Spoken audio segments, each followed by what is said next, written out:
name is Daniel Tete here at GSC, and I'll be moderating this panel. Pleased to have you on, Viviana and John, and I'll leave you to introduce yourselves. For the first part of it, I'd like you to introduce yourself, but I want us to play a quick, just a quick exercise where you introduce yourselves by tell us what you do and how your journey has gotten you to where you are. So I'll start with you, Viviana. Hi, good morning. It's lovely to be here.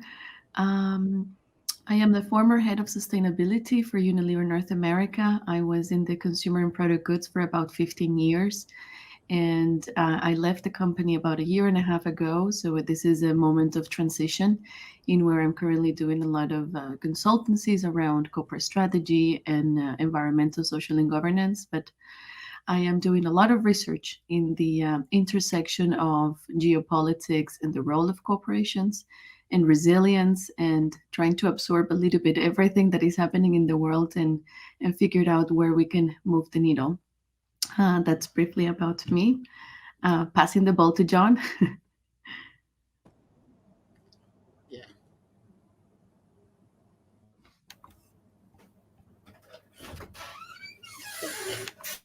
John, we can't hear you. Sorry, I don't. I I can hear you, John.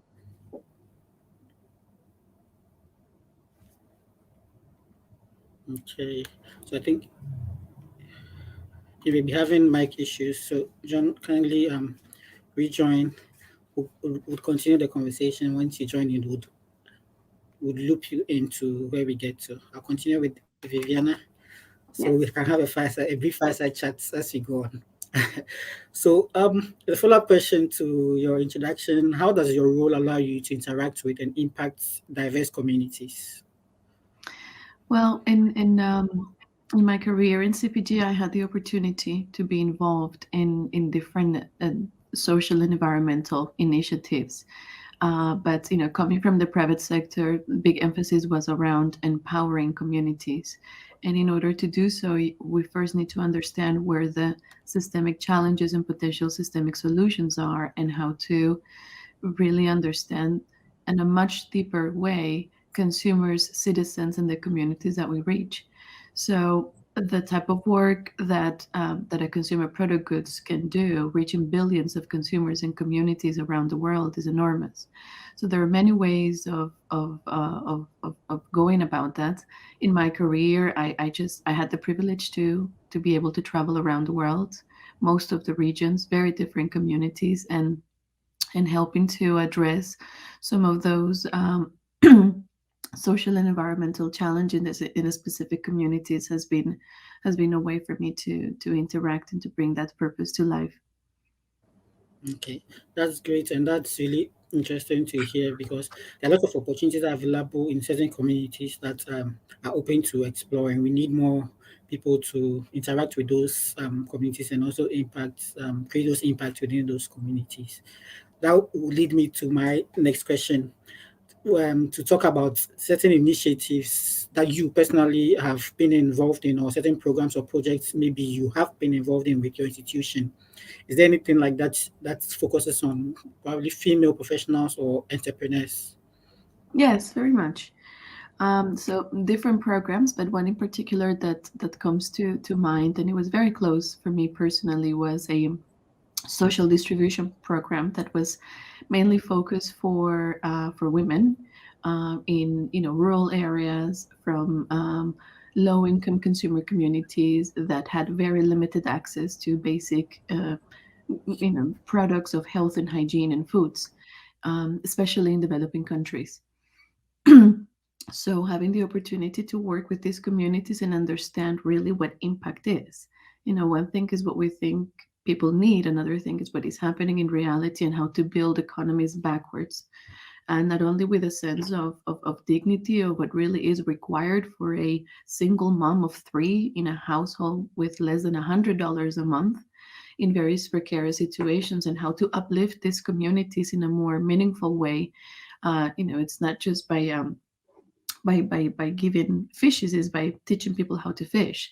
So a lot of partnerships and strategic alliances, especially with small communities, NGOs, local entrepreneurs, has been very important in order to bring this to life. So it is absolutely critical to think that any initiative, if it's meaningful impact and sustainable growth, is something you cannot do alone. And the way of engaging the communities and the people that any company with products and services reach is by working with them. Okay, that's really great, and that's really interesting. You mentioned about partnership because I believe partnership is the way to go when you want to impact some of these communities. It's we can do this through partnership and various levels of partnership. You mentioned local partners, global partners. We need everyone has to be involved to in order to push certain initiatives going. So it's really if you want to help communities, we need to push that forward with partnerships and really have brought that. I see John, John hi, is in. welcome. John, Can you hear us can and see you, us?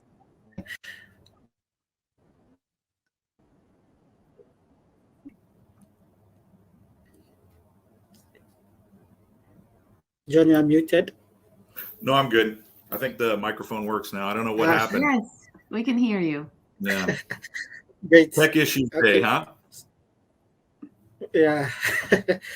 All right. So I'll leave you to introduce yourself and tell us what you do and how your journey has led you to where you are now. I'm the executive director of the International Ecotourism Society, and I had a very interesting journey. I started off in finance many years ago. It was an exciting time, but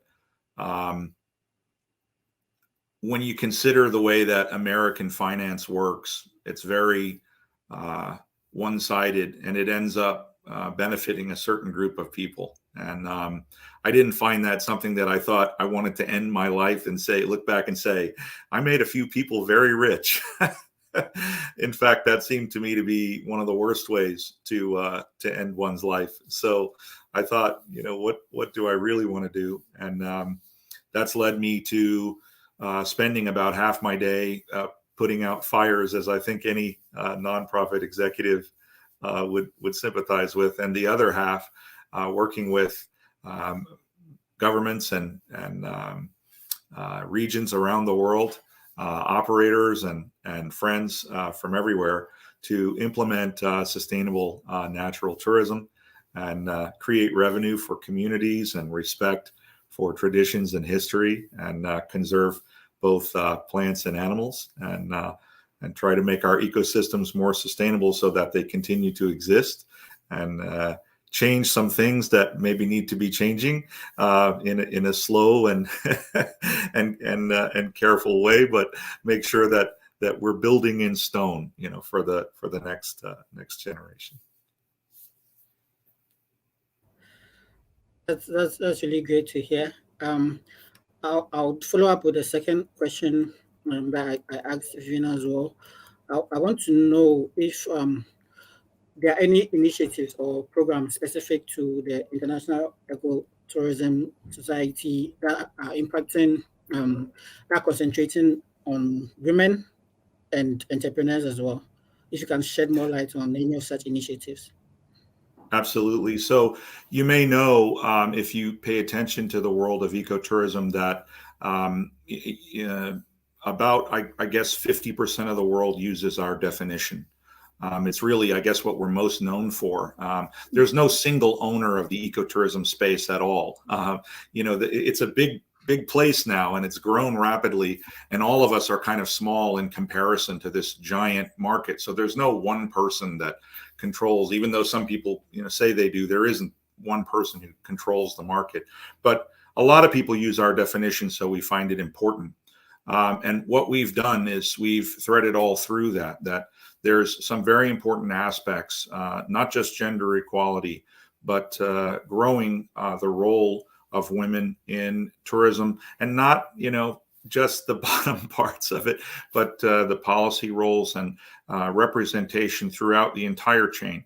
And actually, just like so many things, I know everyone who's worked on something for a long time knows what this is like. You start off at the bottom of the mountain and you're watching your feet, and you're walking in some rocks and mud.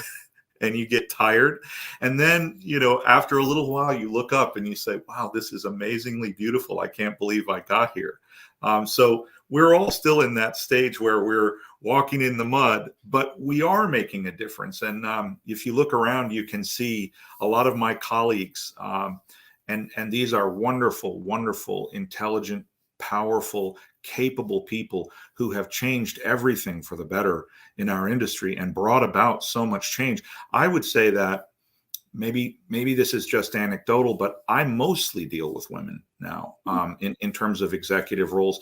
And when I have something that I need to get done, that I say, I'll never be able to do this myself, which I say all the time.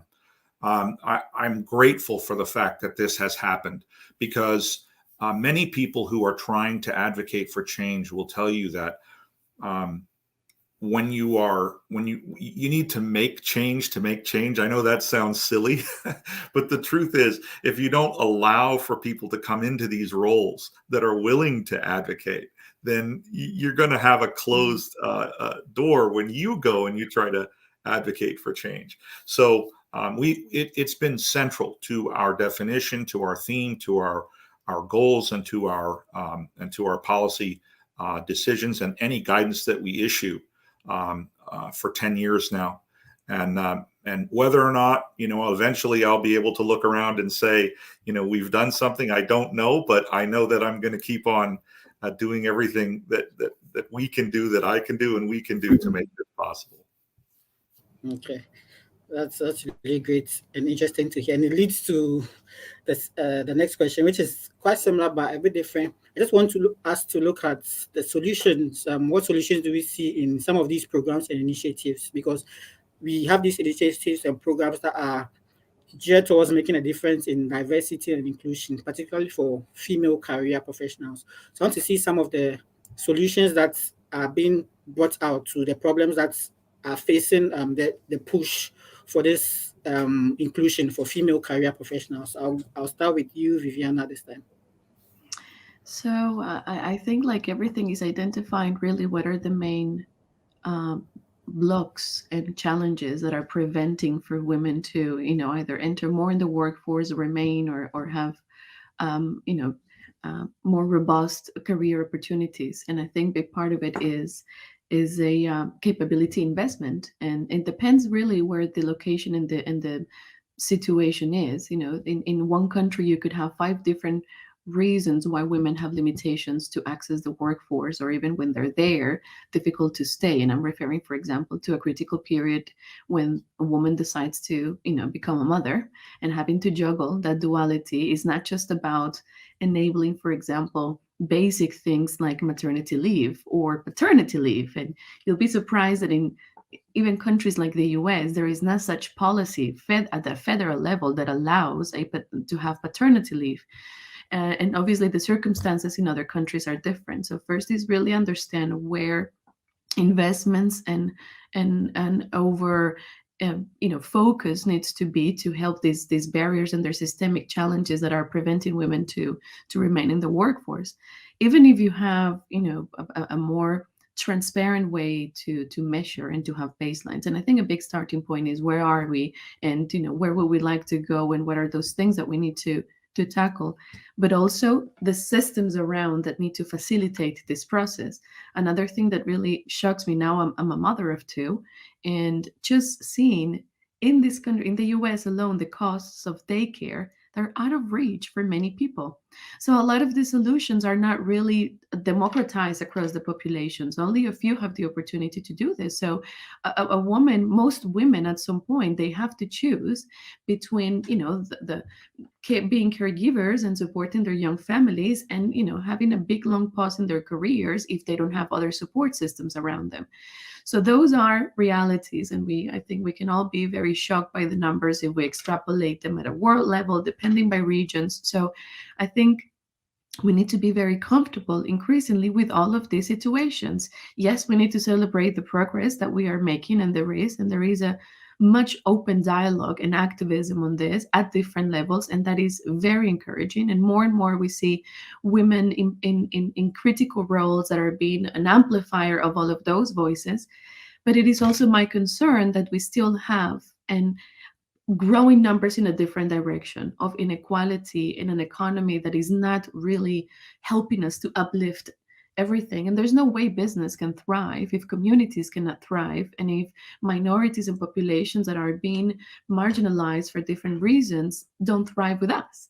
So it's not, I think in this decade, one of the critical aspects, of course, aside of the fragility that we have from an environmental perspective, is inequality, on top of the rest of socioeconomic and geopolitical circumstances that we're all going through. And this inequality is going to get, unfortunately, bigger and bigger if some of the systemic things are not being addressed. So good news, conversations are out there and big programs, but I think we still have a long way to go. All right. Thank you. John, same question to you. The solutions to these initiatives, what's going on for inclusion and female career professionals? Well, first, I want to congratulate Viviana on laying it out so beautifully. I don't have anything to add on to that. She really gave us exactly what the case is, and I'll just add my imprimatur to that without equality and without representation, you will inevitably fail. So all of these super smart people that think that they can do things, from the 1850s, this is not. You're wrong. I'll just say that flat out. But I think what I'd like to do is take it out of the United States for a moment and go to the rest of the world and see what we can do in the rest of the world. And I think there's three basic steps that anyone can do. Any organization, any company, any government can do. The first is education. Are you engaging in education everywhere? Are you making education available? Are you making education available to everyone? That's number one. If you don't do that, education and capacity building, then you are starting inequality from the cradle. And that is something that will pay you back in a very negative way for a very long time. So I think education is the first one. Second, are you investing? Are you investing? Are you starving? Because, women-owned businesses are a lot of the small businesses, and they are starved for capital, right? You tell me how someone in Tanzania is supposed to go and access capital from the global financial system. I'll tell you, it doesn't happen very often, does it? So how are we? We're using investment rules that were created during the Victorian era in England to create this ridiculous, haphazard, non-representational solution for the world. So we have to increase investment in an equitable way everywhere, not just in Europe, not just in North America, but everywhere. That's step two.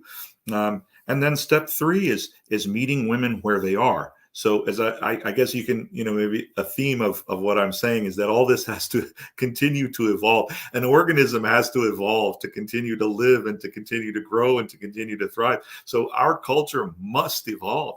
And that means that women in the workplace are all around the world in different scenarios.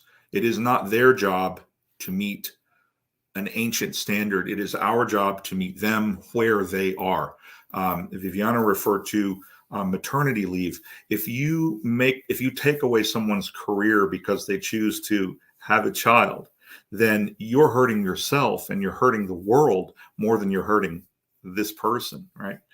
You're disappointing her. You're gonna reinforce a terrible paradigm, but you're hurting yourself to do that. So I think it's actually, we need to twist that a little bit and say it's incumbent upon the governments and the companies and the policymakers to decide ways that they can actually go out and meet people where they are, so that, again, from this agricultural 1850s mindset that we sort of are still laboring under, we need to evolve now that we have technology and electricity and light bulbs and all those things. We need to go out and actually meet people where they are. And that means making work available to people who are choosing to have children, and making office hours and things like that, insofar as one can, available to everyone. And if we do this, if we do education, investment, and we meet people where they are, we'll find out that a lot of these problems are much easier to solve than they are right now.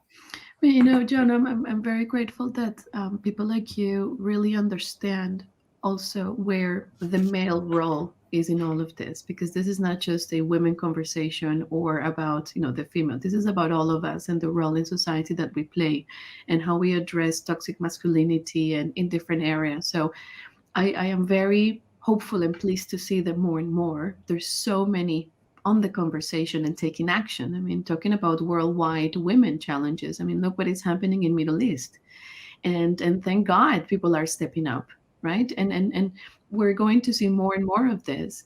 And just going back a little bit to North America, because it feels a bit surreal that people here in Washington, D.C. are marching for the same things that we're marching in 1950 and 1960.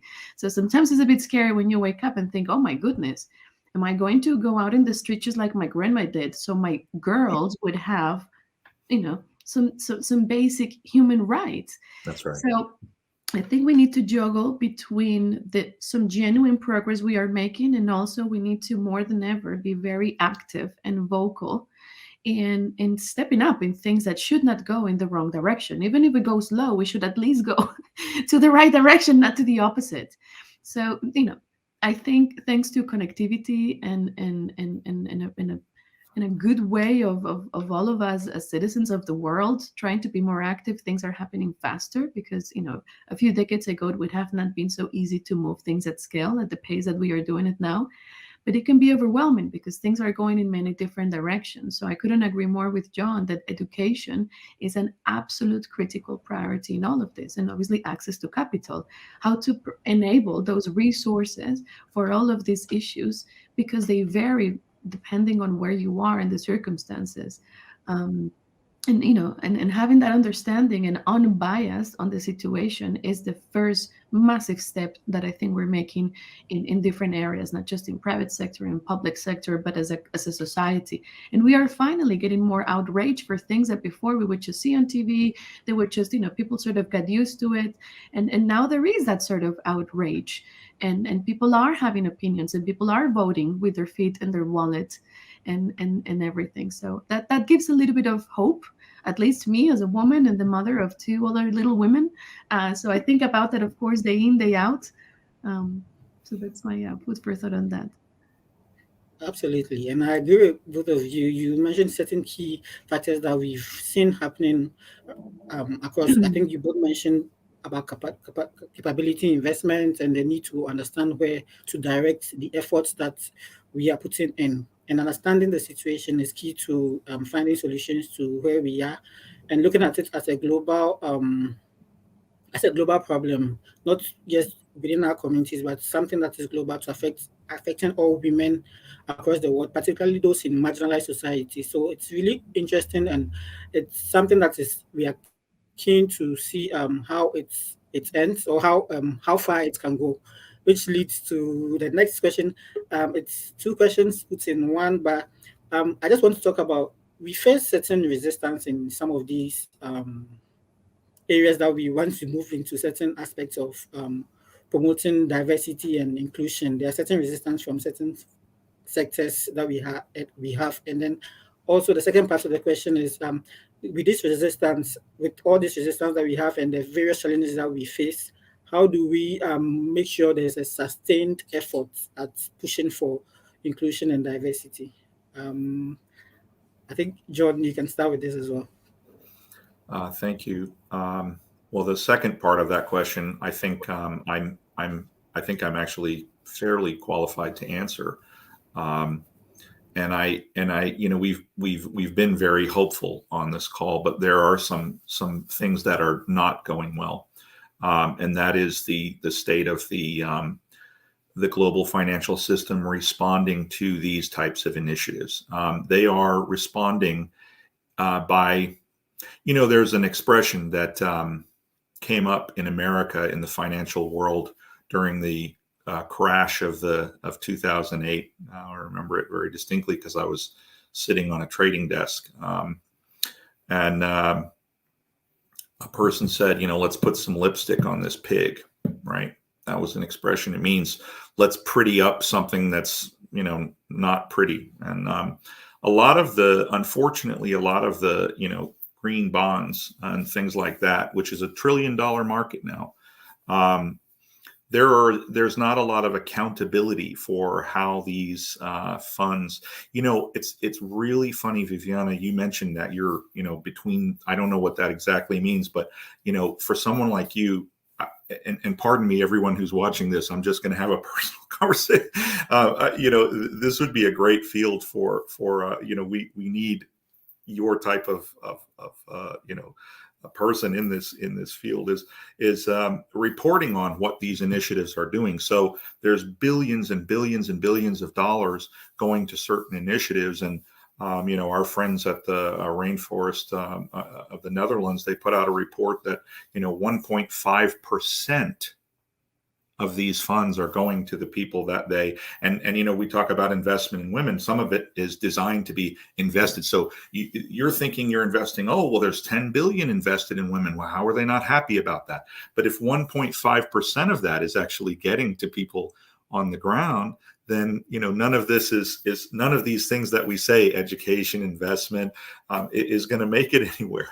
So the very first thing is, you said, what could we do to continue to grow sustainability, to help sustainability, and to help these initiatives? We can look at them and we can insist that they are transparent, and we can insist that the stated goals of these folks who are packaging these billions of dollars and making quite a good amount doing it, that it goes actually to a place where we need to see it, and it actually makes it through the the pachinko machine to get down to the layer that we need it to, so that people can actually access that capital and make some of this change.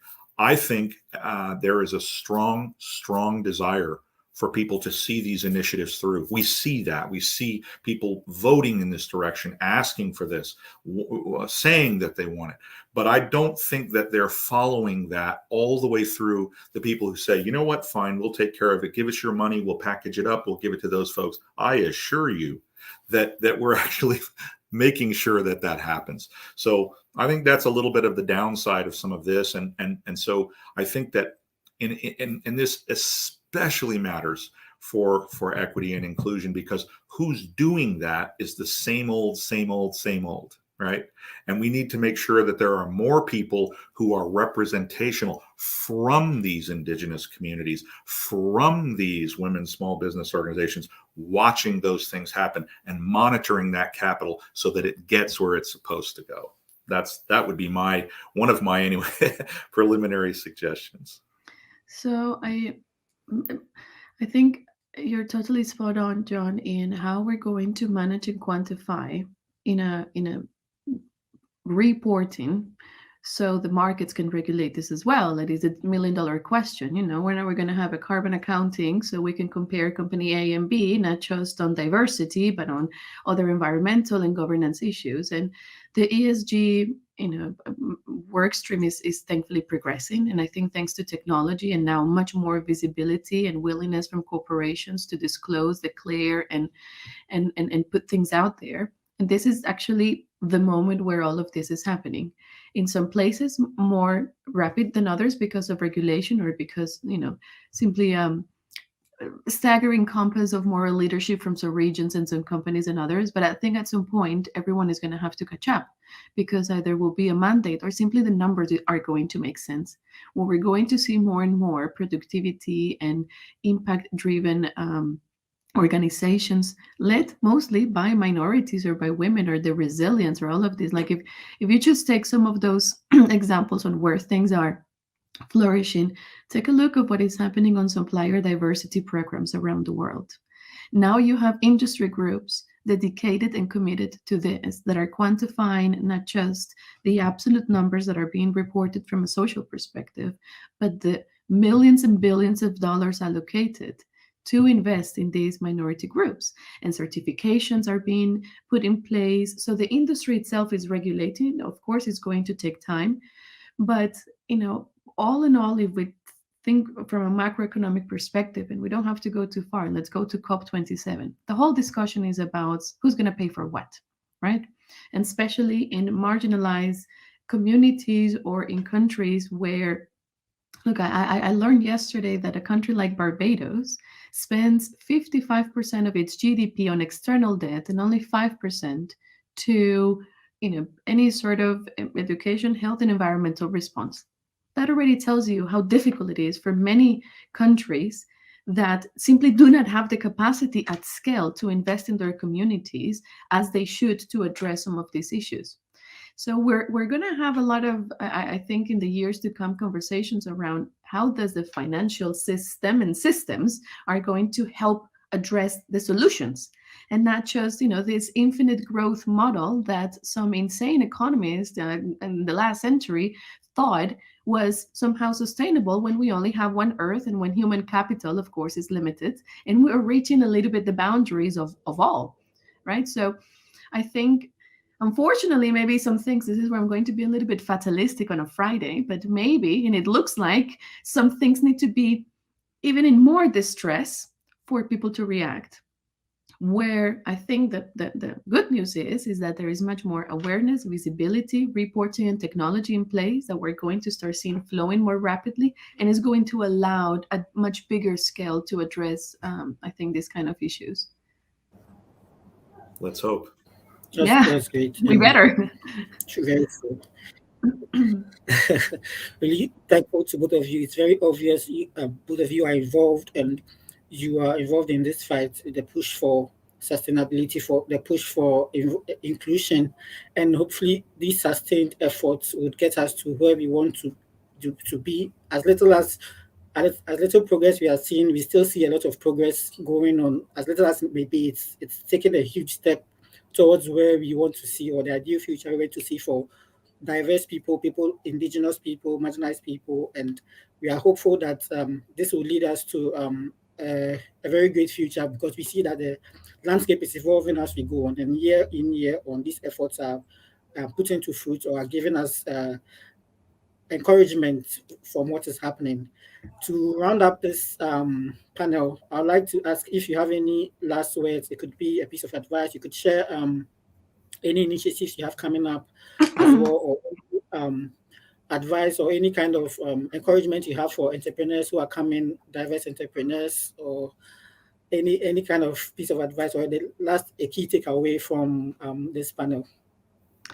Like, I think when we started, I was a bit distracted when I was worried about John's microphone and everything. So I don't think I answered my question about the journey. But in a nutshell, and as a wrap up, I think that, and very similar to John's journey, it's when you start identifying your purpose, whether if it's in life, whether circumstances that you are, that you start questioning if what you're doing has an impact or not. And I believe that everywhere, every human can have an impact, no matter how challenging the situation is in an organization, company, in your life. And I think it's about finding the sweet spot in that place or in that community, or making the changes necessary to reinvent things, because a lot of the stuff that brought us here is not going to take us there.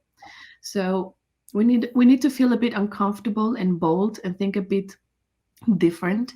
I think in our individual lives, a lot of people are shifting. We maybe needed a pandemic and other crazy stuff to make us realize that we maybe don't need 20 Amazon boxes and 20 shoes and 20 sweaters. If you see, consumers at different levels are actually shifting priorities and needs.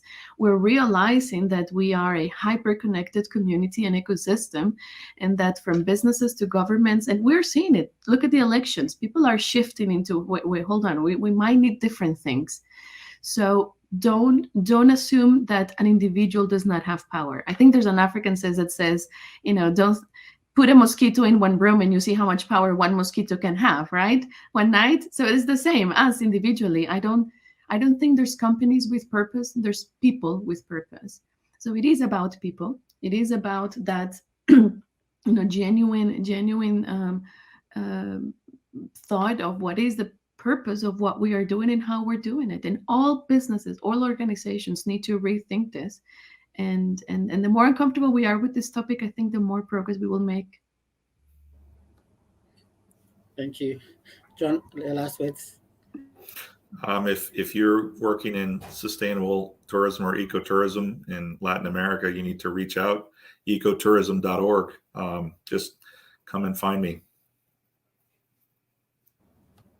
All right. Thank you so much, Viviana and John. It's been great having you on this panel.